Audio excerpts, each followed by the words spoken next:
চুমু খাবেন না প্লিজ, আমার ভয় লাগছে। তুতুলের এমন কথায় চোখ পাকিয়ে তাকালো মেহেরাজ।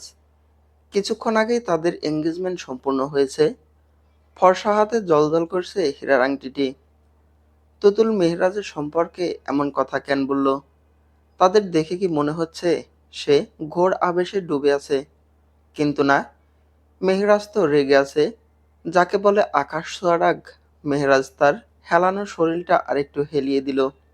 ব্রো কুঁচকে বলল, তুতুল, কি বললে তুমি? চুমু খাবেন না, আমার ভয় লাগছে। তোমার কি মনে হচ্ছে আমি তোমাকে কিস করব? হ্যাঁ, এমনই মনে হচ্ছে। কিন্তু কেন? আমি মুভিতে দেখেছি। মেহেরাজ ভ্রু কুঁচকে ফেলল। আগ্রহ চোখে তাকিয়ে বলল, কি দেখেছো? নায়করা দেওয়ালের সাথে নায়িকাকে ঠেসে ধরে, দুই হাত দুই দিকে মেলে আয়ত্তে নিয়ে নেয়। তারপর তারপর চুমু খায়। তুতুলের এমন ভাবনা চিন্তায় মেহেরাজ নিজের রাগ নিয়ন্ত্রণ করার বৃথা চেষ্টা করলো। কিন্তু না, সম্ভব হচ্ছে না। রাগটা দপদপ করে বাড়ছে। তুতুলের কাছ থেকে সরে এসে বেশ কিছুটা দূরেতে দাঁড়িয়ে বলল, আমার মাঝে এত রসকস নেই যে আমি রোমান্স করব। স্টুপিড মেয়ে। আপনি আমাকে স্টুপিড কেন বললেন? স্টুপিডকে স্টুপিড বলবো না তো কি বলবো? গাল ফোলালো তুতুল। মেহেরাজ অন্যদিকে তাকালো। পকেট থেকে ভ্যাপ নিয়ে কয়েকটা টান দিয়ে ধোঁয়া ছাড়লো। হঠাৎ কানে এলো ফ্যাস ফ্যাস কান্নার আওয়াজ। পেছনে ঘুরল সে। তুতুল কাঁদছে। এই সেই কান্না না, বলা যায় ভয়ঙ্কর কান্না। চোখ লাল হয়ে গেছে। চোখের কাজল গলে গালে পড়ছে। কালো রংটা তুতুলের গালে লেপ্টে আছে।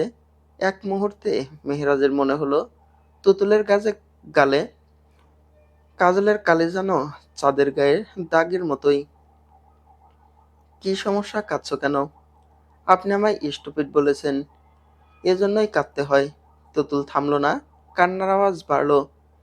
এই পড়ন্ত বিকেলে তুতুলের কান্না মেহেরাজের কাছে বড্ড বেশি ত্যক্ত বিরক্ত লাগছে।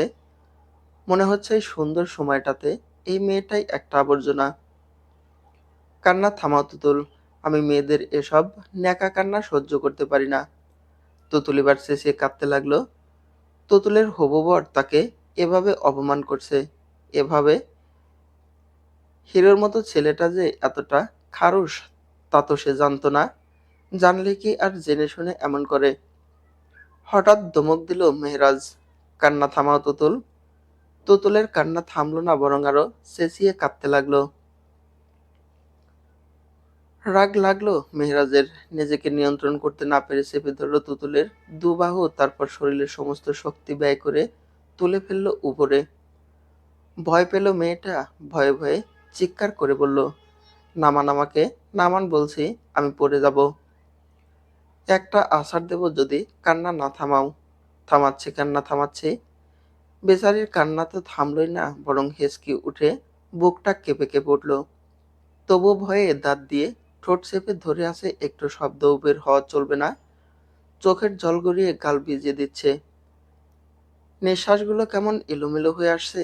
মনে হচ্ছে কান্নার সামান্য আওয়াজটুকু যদি বাইরে পৌঁছে যায় তাহলে ভয়ঙ্কর কিছু ঘটে যাবে। তাই নিজের সমস্ত শক্তি দিয়ে সে কান্নাটাকে গিলে ফেলতে চাইছে, কিন্তু বুকের ভিতর জমে থাকা আতঙ্ক আর কষ্ট কিছুতেই থামতে চাইছে না। মেহেরাজ নিচে নামলো তুতুলকে নামানোর পরও মেয়েটা ভয়ে ভয়ে কিছুক্ষণ তার শার্ট আঁকড়ে ধরে রইল। মেহেরাজ একবার তাকিয়ে মনে মনে ওজনটা আন্দাজ করলো। তুতুলের ওজন 50 কেজিও হয়েছে কিনা সন্দেহ। এতটাই হালকা সে। তাকে তুলতে বিশেষ কষ্ট হয়নি, অথচ তার নিজের ওজন 76 কেজি। তার পাশে দাঁড়ালে তুতুলকে আরো ছোট, আরো নরম লাগে। মেহেরাজ ভ্রু কুঁচকে দীর্ঘশ্বাস ফেলল। এই ছোট্ট ভীতু মেয়েটাকে কি ভেবে যে তার মা বিয়ের জন্য পছন্দ করে বসে আছে সেটা ভেবেই অবাক হয়। মেয়েটার চেহারায় এখনো বাচ্চামো ছাপ স্পষ্ট। চোখে মুখে শিশুসুলভ ভয় আর অস্থিরতা। তাকে দেখলে সংসারের দায়িত্ব কাঁধে নেওয়ার মতো কাউকে নয়, বরং যত্ন করে আগলে রাখার মতো কাউকেই বেশি মনে হয়। এই মেয়েটা পারবে মেহেরাজকে সামলাতে। মেহেরাজ ভর ছাড়লে দম বন্ধ হয়ে মরবে। এসব ভেবেই বাঁকা হাসল সে। হঠাৎ বুকে লাগলো ধাক্কা, যদিও এই ধাক্কায় তার আহামরি ক্ষতি হলো না। মেহরাজ পুনরায় ধমক দিয়ে বলল, কি সমস্যা, ধাক্কা দিলে কেন? তুতুল হাত থেকে আংটিটা খুলে নিল। আবার কাঁদছে সে। তবে এবার আর ভয় নয়, জেদে। ফুঁপিয়ে কাঁদতে কাঁদতে মেহরাজের পায়ের কাছে ছুঁড়ে ফেললো হাতের আংটিটা। বিয়ে করব না আপনাকে, মিস্টার মেহরাজ শাহ। মেহরাজ রেগে গেল। তার মা এই আংটিটা কত যত্ন আর ভালোবাসা মিশিয়ে কিনেছে, অথচ পুচকি মেয়েটা পায়ের কাছে ফেললো। সে যখন দাঁত হিসিয়ে কিছু বলবে তখনই ছাদ থেকে ছুটে নেমে যাচ্ছিল তুতুল। মেহরাজ আংটিটা তুলে নিল। হঠাৎ কানে লাগলো ধপাস করে কিছু পড়ার শব্দ। মেহরাজ সিঁড়ির ঘরের দিকে এগিয়ে এলো। তুতুল শাড়ির কুচি পেঁচিয়ে পড়ে গেছে। শাড়ির কুচি খুলে গেছে। মেয়েটা কাঁদছে। এই মেয়ের চোখে কত পানি, থামাথামি নেই, ঝর্ণার মতো বয়ে যাচ্ছে। মেহরাজ এগিয়ে এলো, হাত টেনে তুলে নিল তুতুলকে। আমি দাঁড়াতে পারবো না, পায়ে ভীষণ ব্যথা করছে। ঢং করবে না, কুচি হাতে নাও। নজর সরালো মেহরাজ। তুতুলের পেট দেখা যাচ্ছে। কি বাজে অবস্থায় ফেঁসে গেল সে। নরম গলায় বলল, শাড়ি ঠিক করো তুতুল। আমি পারি না, আম্মু পরিয়ে দিয়েছিল। মেহরাজের রাগ লাগলো, ধমক দিয়ে বলল, কি পারো তুমি? হ্যাঁ, কি পারো? কাঁদতে? এতটা ধমক তুতুলকে এই জীবনে কেউ কখনো দেয়নি। ছোট্টবেলা থেকে সবাই তাকে আদরেই আগলে রেখেছে। কেউ রাগ করলেও দুটো কথার বেশি বলেনি। অথচ মেহরাজ, আজই প্রথম দেখা, আর আজকে এই লোকটা তাকে একের পর এক ধমক দিয়ে যাচ্ছে। শেষ পর্যন্ত আর নিজেকে সামলাতে পারল না তুতুল। ফুঁপিয়ে রাখা কান্নাটা আচমকাই বাঁধ ভাঙল। চিৎকার করে কেঁদে উঠতেই পুরো শরীর কেঁপে উঠল তার। মুখ ডেকে হাউমাউ করে কাঁদতে লাগলো, যেন বুকের ভিতর জমে থাকা সব ভয়, অপমান আর কষ্ট একসাথে বেরিয়ে আসছে। তুতুলের এমন কান্নায় মেহরাজ নিজেও ভোঁকরে গেল। সে তো শুধু রাগ দেখিয়ে মেয়েটাকে চুপ করাতে চেয়েছিল, কিন্তু এভাবে ভেঙে পড়বে ভাবেনি। মুহূর্তেই তার মুখের কঠিন ভাবটা মিলিয়ে গেল অস্বস্তি নিয়ে। একবার চারপাশে তাকিয়ে আবার তুতুলের দিকে চোখ ফেরালো। এখন কি বলা উচিত সেটাই যেন বুঝে উঠতে পারছে না। ততক্ষণে সিঁড়ির কাছে উপস্থিত হয়ে গেছে তুতুলের মা, বাবা, ফুপি, মামি, খালা, ফুপা সহ মেহরাজের পরিবারের সবাই। তুতুলের শাড়ির আঁচল এলিয়ে গেছে কুচির নিচে। কি বিধ্বস্ত লাগছে মেয়েটাকে। তুতুলের এই অবস্থা দেখে সবাই অস্থির হয়ে গেলেন। তুতুল তার মায়ের বুকে ঝাঁপিয়ে পড়ল। আম্মু, কার সাথে বিয়ে দিচ্ছ তোমরা? আমি এই বিয়ে করব না। আমার সোনা মা, তোমার কি হয়েছে? এই লোকটা আমার সাথে অসভ্যতা করেছে, আমাকে অত্যাচার করেছে। আমি কিছুতেই এই বিয়ে করব না। জিভে কামড় বসালো উপস্থিত সবাই। মেহেরাজের মামাতো ভাই সিফাত তাকে টেনে সরিয়ে বলল, তোর এখনো বিয়ে হয়নি রাজ, আর তুই ছি। আরে আমি কি করলাম? পাশ থেকে তুতুলের খালামণি কাঁদতে কাঁদতে বললেন, আমাদের তুতুলের সর্বনাশ হয়ে গেছে আপা। এই ছেলে তুতুলকে, ছি ছি ছি। মেহরাজ অবাক হলো। এই মেয়ে শীতকাদনের সাথে একটা মিথ্যুক বটে। মেহরাজের বাবা রেগে গেলেন। রাগে ক্ষোভে তাকে ছাদের দিকে টেনে নিয়ে গেলেন। অপরদিকে তুতুলকে নিয়ে নিচে নামলো সকলে। কিছুক্ষণ পর বাড়িতে সবাইকে নিয়ে একটা আলোচনা সভা হলো। তবে সেই সভাতে উপস্থিত নেই তুতুল আর মেহরাজ। মেহরাজকে এক রুমে বন্দি করা হয়েছে। তার সাথে আছে সিফাত। একটু পরেই আলোচনার সভায় যারা উপস্থিত ছিলেন তারা এগিয়ে এলো রুমের দিকে। মেহরাজের উদ্দেশ্যে তার বাবা বলল, বাবা মেহরাজ, তুমি যা করেছো তা আমি কোনোদিন আশা করিনি। তুমি আমার আদর্শে দাগ লাগিয়েছ। আমি কিছুই করিনি বাবা। ফর গড স্যাক আমাকে উল্টাপাল্টা ব্লেম দেবে না। আমি উল্টাপাল্টা দিচ্ছি?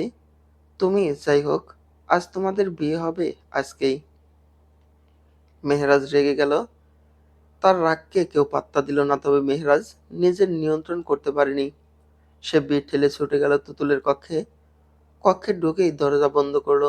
মেয়েটা বসে বসে দই খাচ্ছিল। তখনই মেহরাজ হামলে পড়ল তার উপর।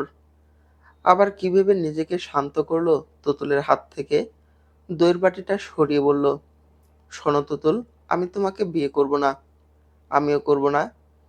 কিন্তু তুমি তো ঝামেলা বাড়িয়ে দিয়েছো। যাও তোমার আব্বু আম্মুকে বোঝাও। আগে দই খাওয়া শেষ করি। একদম না, আগে যাও।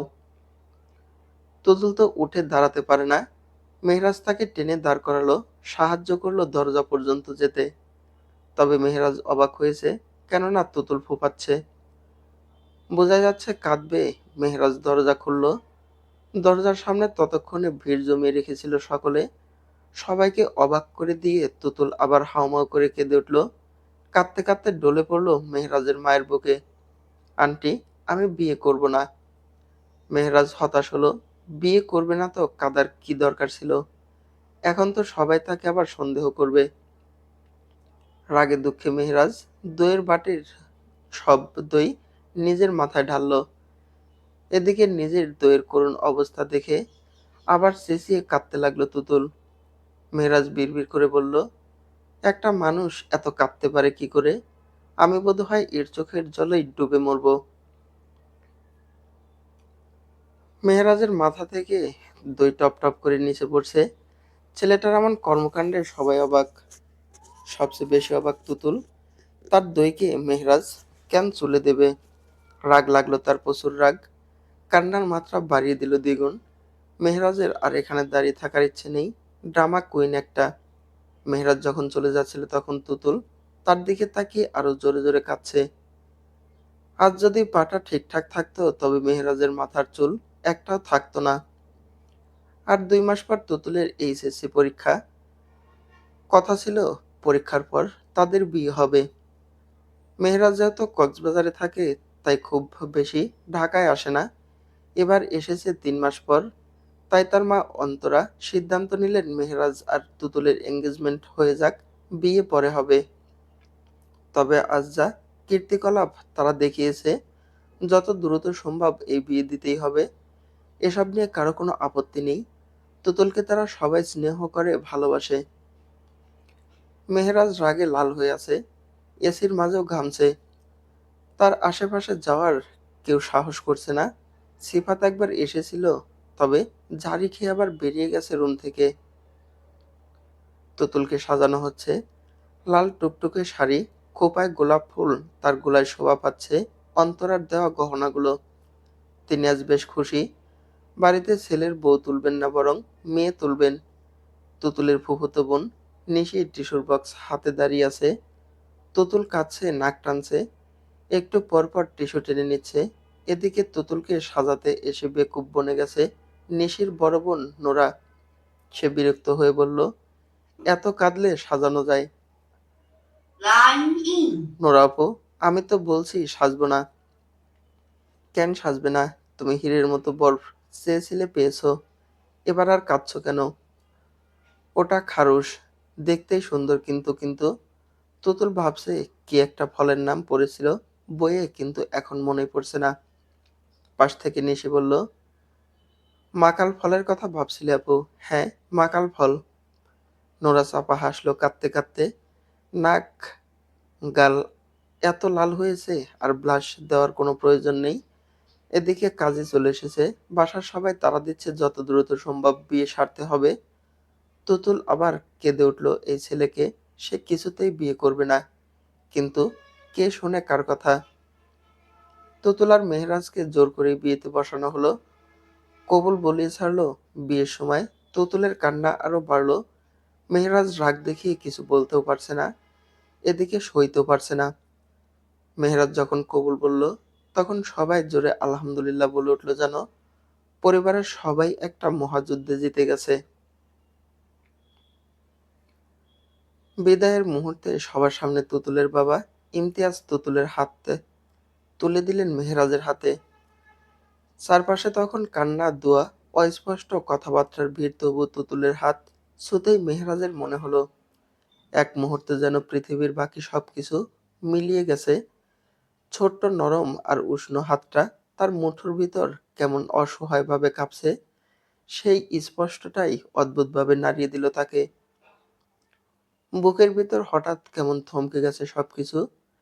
সে কয়েকবার ঢোক গিলল, অথচ গলার ভিতরের অস্বস্তিটা কাটল না। কিছুক্ষণ আগেও মাথার ভিতর দপদপ করা রাগ ছিল, ছিল অকারণ বিরক্তি, অস্বীকার, অনিচ্ছা। কিন্তু এই একটুখানি স্পর্শেই যেন সব ধোঁয়ার মতো মিলিয়ে গেল। তার জায়গায় বুক জুড়ে নেমে এলো অচেনা প্রশান্তির জোয়ার। মেহেরাজ নিজেও বুঝতে পারল না হঠাৎ এমন কেন হচ্ছে। শুধু এতটুকু বুঝলো তুতুলের হাতটা ছাড়তে ইচ্ছে করছে না তার। তুতুলকে তার বড় ভাই তুহিন গাড়িতে তুলে দিল। তুহিন তুতুলকে চোখে হারায়। বোনের বিদায়ে ছেলেটা কাঁদছে, কত আদরের যত্নে বড় করলো বাচ্চা বোনটাকে। আর বোনটা চলে যাচ্ছে, ভাবতে বুক ভার হয়ে যাচ্ছে। মেহেরাজ গাড়িতে উঠছিল তুতুলের পাশে বসবে বলে, তখনই তাকে টেনে নিয়ে গেল তুহিন। চোখে মুখে রাগ টেনে বলল, মেহরাজ, আমি তোমাকে ভালোভাবে চিনি। তুমি কতটা বদমেজাজি তাও জানি। এই বিয়েতে আমি একদমই রাজি ছিলাম না। একমাত্র বাবা মায়ের জোরাজুরিতে এসব হয়েছে। আমার বোন যদি তোমার জন্য কষ্ট পায়, আমি আমার খারাপটা তোমায় দেখিয়ে ছাড়বো, এই বলে দিলাম। তুহিনের চোখ রাঙানোতে কি মেহরাজ ভয় পায়? মোটেও না। মেহরাজের রাগী চোখে তাকালো, কিছু বলবে, ঠিক সেই মুহূর্তে কানে এলো তুতুলের কান্না।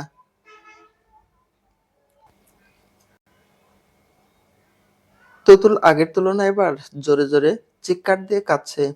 ছুটে গেল তুহিন। বোন, কি হয়েছে? আমার পুতুল নিতে দিচ্ছে না ভাইয়া, আমি পুতুল ছাড়া ঘুমোতে পারি না। বোন, তুই তোর পুতুল নিয়ে যাবি, কেউ বাধা দেবে না।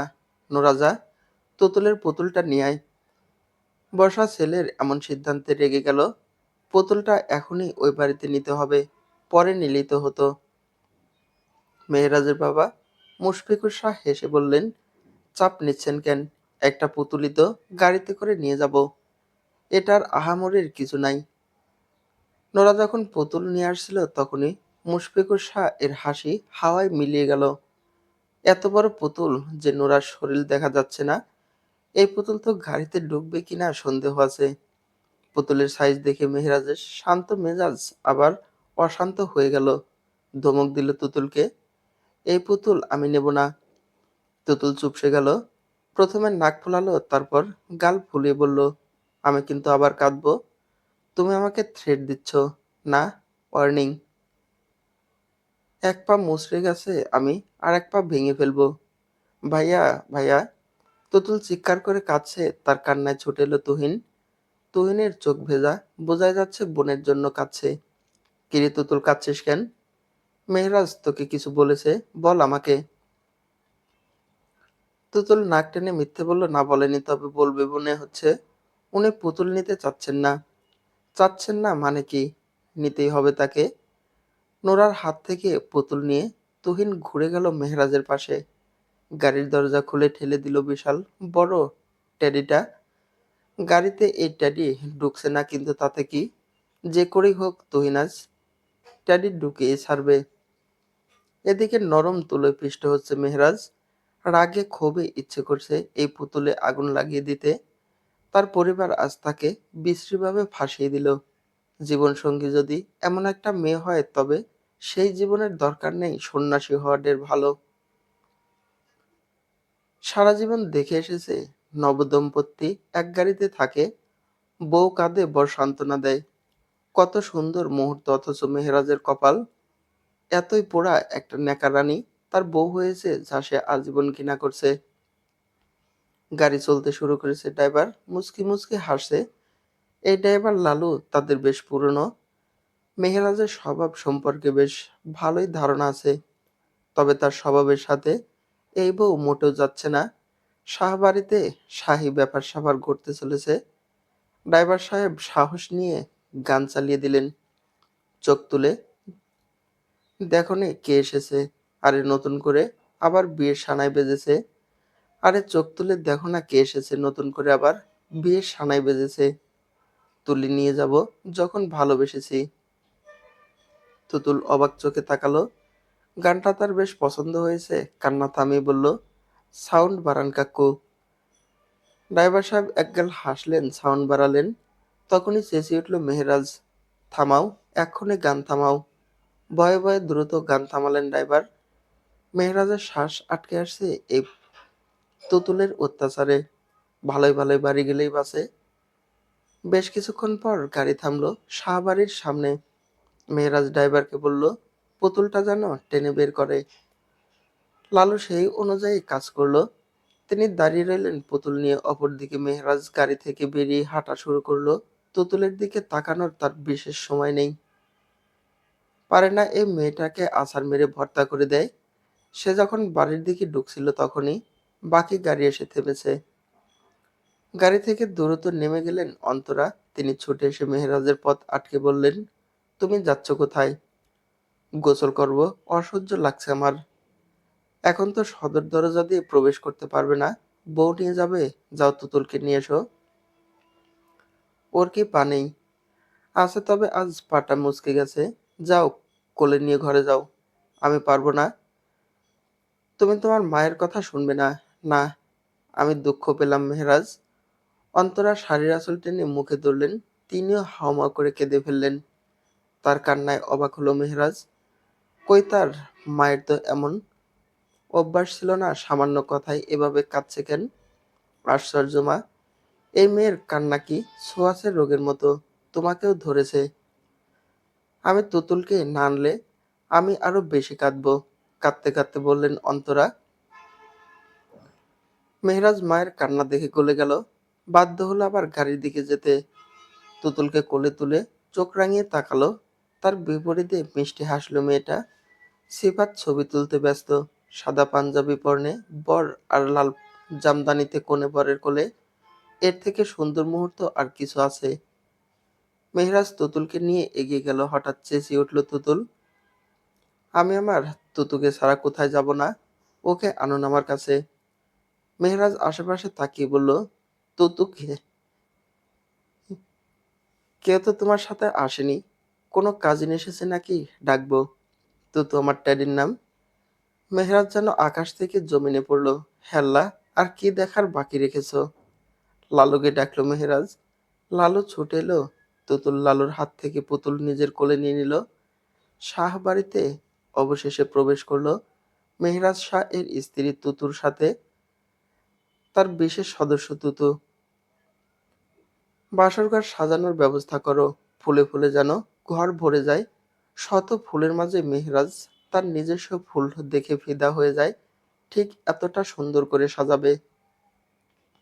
সিফাতকে আদেশ করলো অন্তরা। তুতুলের ভাগ্য দেখে সিফাতের বোন সারার হিংসা হয়। মেয়েটা একটু বেশি ন্যাকাবেকা স্বভাবের, অথচ তার শাশুড়ি এত সুইট। সারার শাশুড়ি টিপিক্যাল শাশুড়ি। তার সাথে কোনো মতেই মানিয়ে নেওয়া যায় না। এই করলে তো এই দোষ, ওই করলে তো সেই দোষ। উফ, জীবনটা জাহান্নাম করে ছেড়েছে। সারা সোফা ছেড়ে উঠে গেল। তাকে দায়িত্ব দেওয়া হয়েছে তুতুলের জন্য যেন শরবত নিয়ে যায়। তুতুলকে রাখা হয়েছে গেস্ট রুমে। সারা শরবত নিয়ে সেদিকে গেল। বাড়িতে যে খুশি খুশি আমেজ আছে তা হঠাৎই করেই চূর্ণ বিচূর্ণ আওয়াজে থমকে গেল। যে যেখানে ছিল সেখান থেকে ছুটে এলো বসার ঘরে। অগ্নিমুখ করে দাঁড়িয়ে আছে মেহরাজ। হাতে একটা হকি স্টিক। স্টিকটা দিয়ে বড় ফুলদানিটা ভেঙে ফেলেছে। মুশফিকুর সাহ রাগী চোখে তাকালেন। তুমি কি তেজ দেখাতে আবার নিচে নেমেছ? না, আমার রাগ কতটা তা প্রকাশ করতে এসেছি। করো, যত ইচ্ছা রাগ প্রকাশ করো। মেহরাজ আগুন জ্বলা চোখে চারপাশে তাকালো। চল শক্ত, বুক উঠানামা করছে দ্রুত শ্বাসে। পর মুহূর্তেই হাতে থাকা স্টিকারটা সজোরে ছুঁড়ে মারল টিভির দিকে। বিকট শব্দে স্ক্রিনটা চুরমার হয়ে ছড়িয়ে পড়ল মেঝে জুড়ে। তারপর যেন তার কোনো হুঁশ রইল না। একের পর এক আঘাতে কাছের সেন্টার টেবিল ভেঙে টুকরো টুকরো হয়ে গেল। ফুলদানিটা দেওয়ালে আছড়ে পড়ে চূর্ণ বিচূর্ণ হলো। পুরো বসার ঘর জুড়ে শুধু ভাঙচুরের বিকট শব্দ আর আতঙ্কের ভারী নিস্তব্ধতা। আওয়াজে ভয় পেয়ে কয়েকজন দৌড়ে সরে গেলেন সেখান থেকে। কেউ দরজার আড়ালে, কেউ করিডোরে দাঁড়িয়ে কাপা চোখে তাকিয়ে রইল। কিন্তু মুশফিকুর আর অন্তরা নড়লেন না। দুজনেই স্থির হয়ে দাঁড়িয়ে আছেন, যদিও চোখে মুখে স্পষ্ট চাপা আতঙ্ক। সবকিছু তছনছ করে শেষমেশ হাঁপাতে হাঁপাতে সোফায় গিয়ে বসলো মেহরাজ। হাতে ধরা স্টিকটা এখনো শক্ত করে চেপে আছে।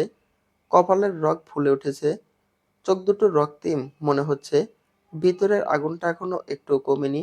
সে চেঁচিয়ে বলল, আমি কেমন মেয়ে পছন্দ করি তোমাদের বলিনি? নম্র, ভদ্র, শিক্ষিত হতে হবে। যে মেয়ের সংসার সামলানোর ক্ষমতা আছে তার। তোমরা এই লেদা আন্ডা বাচ্চাটাকে কোত্থেকে খুঁজে পেলে? সবচেয়ে বড় কথা, আমি তো এখন বিয়ের জন্য প্রস্তুত ছিলাম না।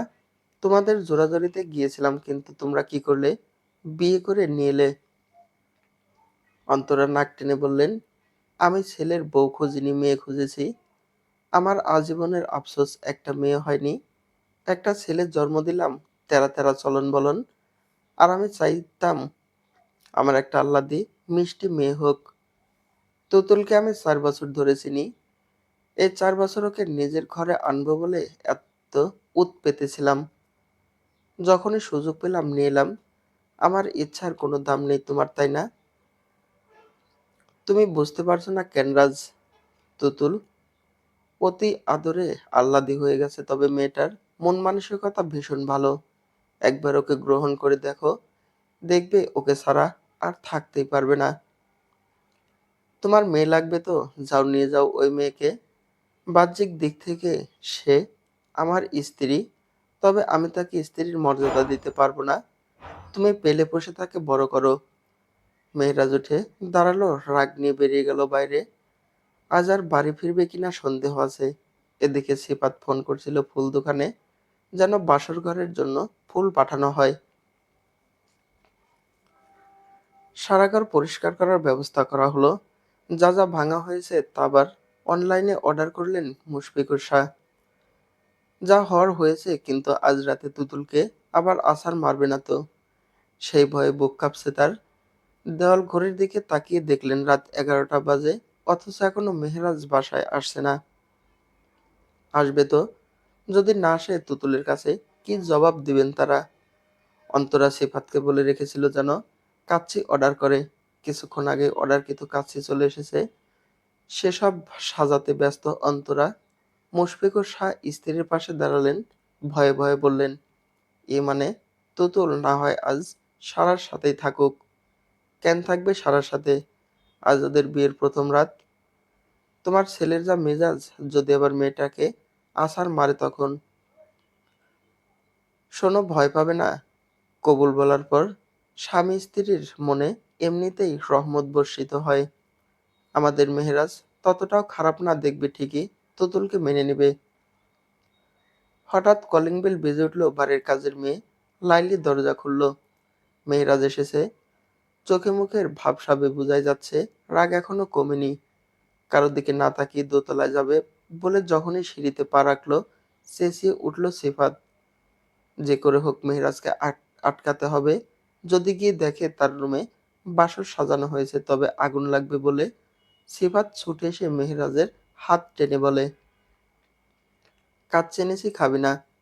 না। তোর রাগ তো অন্যদের সাথে, কাচ্চির সাথে তো আর না। আয় খেতে আয়। মেহরাজ খুব বেশি রাগ দেখালো না, গিয়ে বসলো খাবার টেবিলে। অন্তরা খাবার বেড়ে দিল।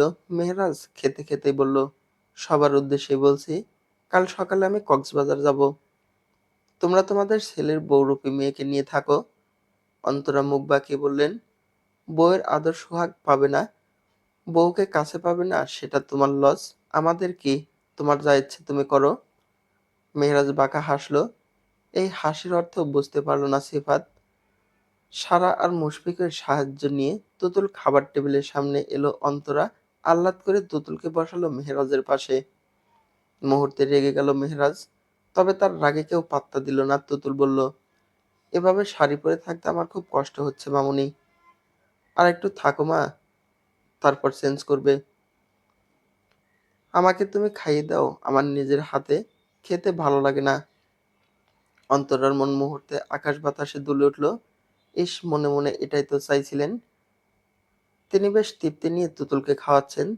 তুতুলও কত গল্প করছে। মেহরাজ সবটাই লক্ষ্য করলো। বুকের ভিতর বাসা বাঁধা অভিযোগ আর বাড়তে দিল না। সে দেখল মায়ের উচ্ছ্বাস। মা যদি তুতুলকে পেয়ে সুখী থাকেন তবে তাই সই। তবে নিজের স্ত্রী রূপে মেহরাজ কোনোদিন এই মেয়েকে গ্রহণ করবে না। খাবার শেষে সারাদিনের দখল সামলে মেহেরাজ যখন নিজের কক্ষে যাবে, তখনই দরজার সামনে দাঁড়ালো সিফাত আর সারা। তারা কিছুতেই ঢুকতে দেবে না মেহেরাজকে। শর্ত একটাই, যদি ঢুকতে হয় তুতুলকে কোলে নিয়ে ঢুকতে হবে। তুতুল পাশের রুমে আছে অপেক্ষায়, কখন মেহেরাজ আসবে তাকে নিতে। মেহেরাজ কিছুতেই রাজি হলো না এই নেকা মেয়েকে কোলে নিতে, বরং রাগ দেখিয়ে যখনই চলে যাবে তখন কেঁদে উঠলেন অন্তরা। সে কি কান্না! কান্নার দাপটে কানে আঙ্গুল ঢুকালো সারা। এত জোরে কেউ কাঁদে! মেহেরাজের মামি রোজি কান্নায় সামিল হলেন। দুজনের কান্নায় লাইলি তব্দ খেয়ে তাকিয়ে আছে। কেননা এত বছর যাবৎ এই বাড়িতে কাজ করছে, কই ইরা তো এমন ন্যাকামি করে কাঁদেনি, তবে আজ কেন? অন্তরা রোজির কাঁধে মাথা রেখে বললেন, নিজের সন্তান যদি কথা না শোনে তবে আর কি করব আমি রোজি? কি জন্ম দিলাম আমি? আমার মরণ ভালো, আমি মরেই যাই। নিজের হাত গলায় চেপে জিভ বের করলেন অন্তরা। মায়ের এমন ন্যাকামি দেখে মেহরাজ বলল, মা তুমি গলায় চাপ না দিয়ে জিভ বের করে ফেলেছো। অভিনয় তুমি বড্ড বেশি কাঁচা। নাক ফোলালেন অন্তরা। হাত ছেড়ে ধরলেন ছেলের গাল। কাল কক্সবাজার চলেই যাবি, আজ না হয় আমাদের কথা শোন। তুতুলকে নিয়ে রুমে যা বাবা। মেহরাজ আর কি করবে, বাধ্য হলো পাশের রুমে যেতে, যেখানে তুতুল বসে আছে। মেহরাজ তুতুলের সামনে দাঁড়ালো। লাল শাড়ি পরা মিষ্টি মেয়ে। আপাতত চোখে তাকালে মিষ্টি মেয়েই মনে হয়, কিন্তু ভিতরে ভিতরে আস্ত একটা নেকারানী। তুতুল মেহরাজের পরনে কালো শার্টে দেখে ঠোঁট উল্টে বলল, সাদা পাঞ্জাবি পরে আসুন। কালো শার্ট কেন পরলেন? আপনি কি শোক দিবস পালন করছেন? হ্যাঁ করছি। উফ, রিলস বানাতে হবে। কালো শার্টে ভিডিও ভালো আসবে না। মেহরাজ ব্রু কুঁচকে বলল, রিলস বানাতে হবে মানে? আরে আপনি আমায় কোলে করে নিয়ে যাবেন, সেই ভিডিও করে দেবে সারা আপু। আপনি জানেন এসব ভিডিও টিকটকে ফেসবুকে দিলে কত কত ভিউ হয়। উফ, জলদি কোলে তুলুন। বাসর ঘরে নিয়ে কানের নিচে কষে দুটো থাপ্পড় দিলে সেই রিলস আরো বেশি ভাইরাল হবে। আজমকা কেঁদে ফেলল তুতুল। তবে এ কান্নায় শব্দ নেই, শুধুই ফোপাচ্ছে। মেহরাজ দাঁত দিয়ে ঠোঁট কামড়ে বলে, নেকো কোথাকার। ঝটপট তুতুলকে কোলে নিল সে। তুতুলের কান্না তখনও থামেনি মনে হচ্ছে। মেয়েটা জোর করেই বাসর ঘরে নিয়ে যাচ্ছে বর্বর স্বামী মেহরাজ। তারা রুমে ঢুকতে বাইরে থেকে দরজা বন্ধ করলো সিফাত। যে করে হোক আজ মেহরাজকে এই ঘরেই থাকতে হবে। এদিকে দরজা বন্ধ দেখে মেহরাজ তুতুলকে বিছানায় বসিয়ে অস্থির হাতে দরজা ধাক্কালো। হুমকি দিল, ধুমকি দিল, তবে কেউ দরজা খোলেনি। বাধ্য হয়ে কোমরে হাত রেখে দেওয়ালে পিঠ ঘেঁষে দাঁড়ালো। এদিকে বিছানার উপর গোলাপের পাপড়ি হাতের মুঠোয় নিয়ে ঘ্রাণ শুঁকছে তুতুল। মেয়েটা বেশ উচ্ছ্বাস। তুতুল ফোন বাড়িয়ে দিল মেহরাজকে, আমার কিছু ছবি তুলে দিন। পারবো না। কেন পারবেন না, রেগে আছেন? আমি কিন্তু কাঁদবো। কাঁদো, দিন না প্লিজ। পারবো না। আপনি তো বড়ই খারুস লোক। মেহরাজ রেগে গেল। গাড় বাঁকিয়ে তেড়ে এলো তুতুলের দিকে। কি বললে তুমি? আপনি এভাবে তেড়ে এলেন কেন? আমার সাথে লাগতে এসেছেন? আপনি আমার তুতুকে দেখেছেন না? তুতুকে যদি আপনার মুখে চেপে ধরি একদম মরে যাবেন। বদমাইশ লোক একটা, খালি বকে আমায়। চুপ। মেহরাজের ধমকে কেঁপে উঠল তুতুল। গাল ফোলালো সে। এবার আর ফুঁপিয়ে কাঁদল না, বরং বেয়া করে কেঁদে ফেলল। মেহরাজ আর এক জ্বালায় ফেসেছে। যদি বাইরে থেকে কেউ কান্নার আওয়াজ শোনে তবে সবাই উল্টাপাল্টা কিছু ভাববে। মেহরাজ রেগেমেগে তেড়ে এলো তুতুলের কাছে। দুবাহু চেপে বিছানায় শুয়ে মুখ চেপে ধরল। তুতুলের শ্বাস আটকে আসার অবস্থা হয়েছে, তবুও মেহরাজ হাত সরালো না। যখনই তুতুলের চোখ উল্টে গেল তখন হাত সরালো। কোনোমতো শ্বাস টেনে আবার চেঁচিয়ে কাঁদতে লাগলো তুতুল। রাগে ক্ষোভে মেহরাজ তুতুলের গাল চেপে ধরল। তুতলো কমজায় চট করে কামড় দিল মেহরাজের গালে। মেহরাজ কিছুতেই তুতুলকে ছাড়তে পারবে না। চামড়া ভেদ করে রক্ত এসে গেছে। মেহরাজ তুতুলকে অনেক কষ্টে ছাড়িয়ে নিল, তবে এবার চেপে ধরল গলা। তুতুল লাথি মারল মেহেরাজের গোপনাঙ্গে। ব্যথায় কুঁকড়ে গেল মেহেরাজ। রাগে অপমানে উঠে দাঁড়ালো সে। গায়ের শার্ট খুলে ছুঁড়ে মারল মেঝেতে। আজ এই মেয়েকে একটা আছাড় দিয়েই ছাড়বে। তুতুল বুঝল তার আর রক্ষে নেই। সে ব্যথা পানিয়ে একবার খাট থেকে নামলো। মেহেরাজ ছুটল তার পিছু। তুতুল আবার খাটে উঠল। দুজনে জোরাজুরি, রেষারেষি, আচমকা বিকট শব্দে ভেঙে গেল খাট। মেহেরাজ পড়ল তুতুলের গায়ের উপর। এদিকে তুতুলের শাড়ি খুলে গেছে। পরিবারের সবাই পাশের রুমেই ছিল। বিকট শব্দে সিফাত ছুটে এলো। তার পিছনে এলো বাকিরা। দরজা খুলে তারা যা দেখল তা ছিল অপ্রত্যাশিত। ফুলে সজ্জিত খাট ভেঙে ডেবে গেছে। সেই ডুবে যাওয়া অংশে তুতুলের গায়ের উপর মেহেরাজ যা দেখতে বড্ড বেশি দৃষ্টিকটু লাগছে। অন্তরা রোজি লজ্জায় সরে গেলেন। সিফাত মাথায় হাত দিয়ে অবাক কণ্ঠে বলে, মেহেরাজ, বউ মানি না বলে বাসর রাতে খাট ভেঙে ফেললি। চলবে? গল্প মেহেতুল গল্পের প্রথম অংশ। লেখা অনুপ্রভা মেহরিন।